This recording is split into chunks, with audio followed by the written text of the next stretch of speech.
this week's Technique Tuesday video, I'll demonstrate a grafted knit one, purl one bind off in the round with a jogless finish.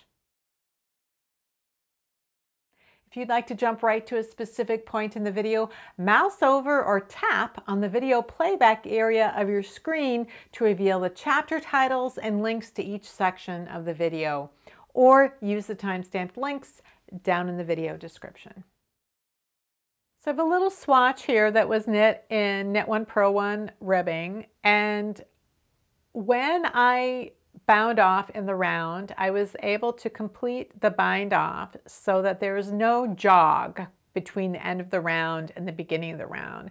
When you are working in the round, when you look at any given round, the end of the round appears to be a row higher than the beginning of the round.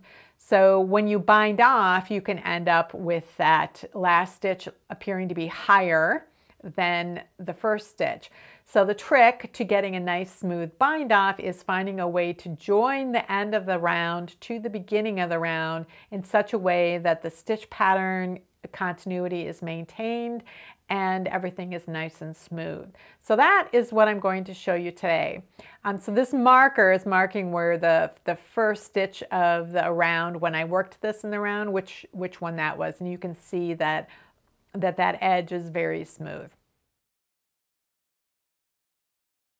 This bind off is a type of sewn bind off, and that means that you're not binding off stitches as you are working them.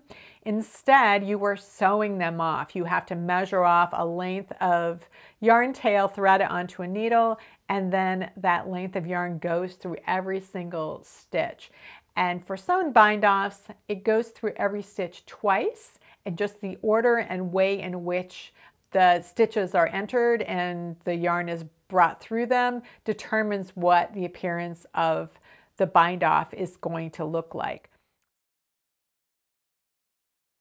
We have knits alternating with purls on the needle, and the first thing we have to do is a setup step.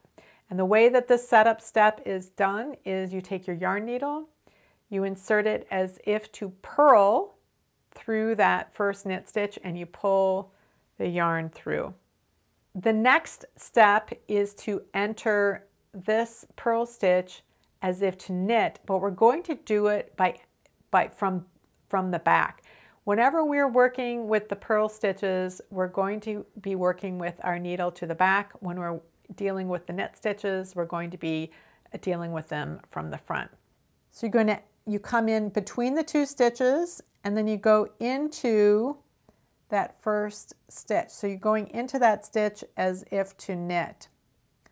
So if it's hard to see what's going on, you could bring the yarn needle up through here, pull it through, and then you could see that what you need to do is to come through as if to knit.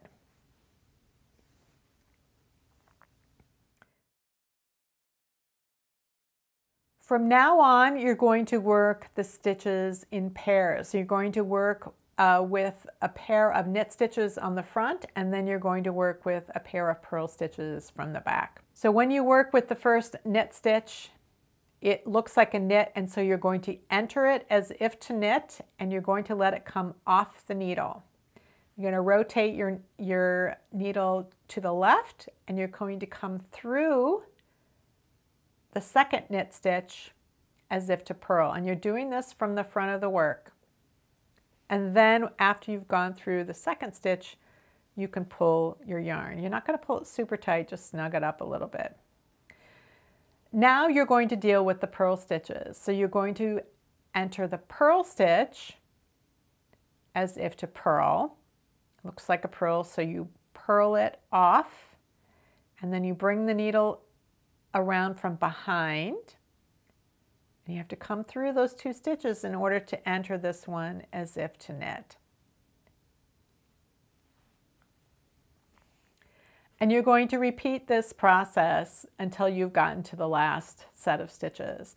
So you always know what to do because you can tell from the first stitch on the needle that this is a knit stitch, and so you need to treat it like a knit stitch by entering as if to knit and letting it come off the needle.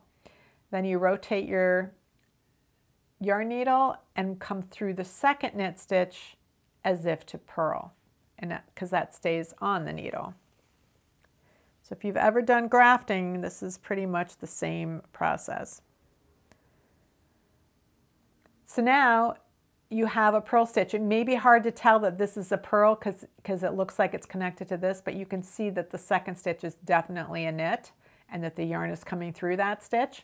So you know that you need to enter the purl as if to purl and let it come off the needle, come from behind, between the two stitches, and into that purl stitch as if to knit.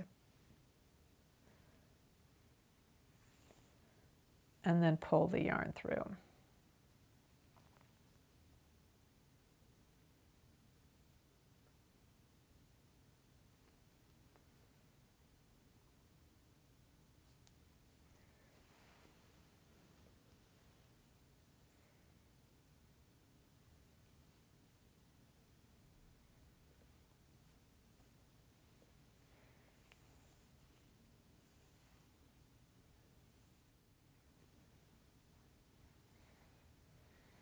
Now, if you're working something that is a small circumference and you get to the last two stitches, just pull your needle and then load the stitches on and then continue on. So I'm just finishing up these stitches. I've got a purl to come off and then enter that one as if to knit on the back. So now I have these two stitches left. So this is the final step before weaving in the yarn tail.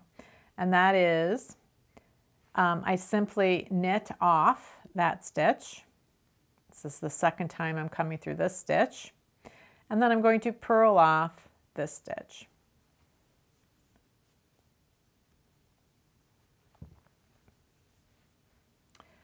So now you see that I have this kind of a gap between these, and you can see that this first stitch is kind of pulled over in this direction. So what I'm going to do, remember every time we entered a stitch for every time we entered a knit stitch for the first time, we entered it as if to purl. So I'm going to enter this stitch. It was entered as if to purl when I did my initial setup, but I'm going to enter it as if to purl right now. I'm going to pull the yarn through, and then I'm going to come over the back, and I'm going to go into the back of this purl column, which is a knit column back here. Just going to bring this yarn over and to the right, to this direction. And I'm going to enter this leg of each of those stitches like this and just weave through those stitches like that.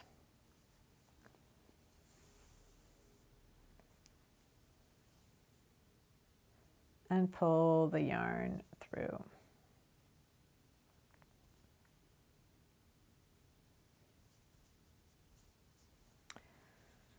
So now we have completed the bind off, and we've woven in that tail, and we have prevented any sort of jog in that transition point. As I often mention in my videos, there are always multiple ways of getting to the same endpoint in knitting. That is true of the grafted bind off as well.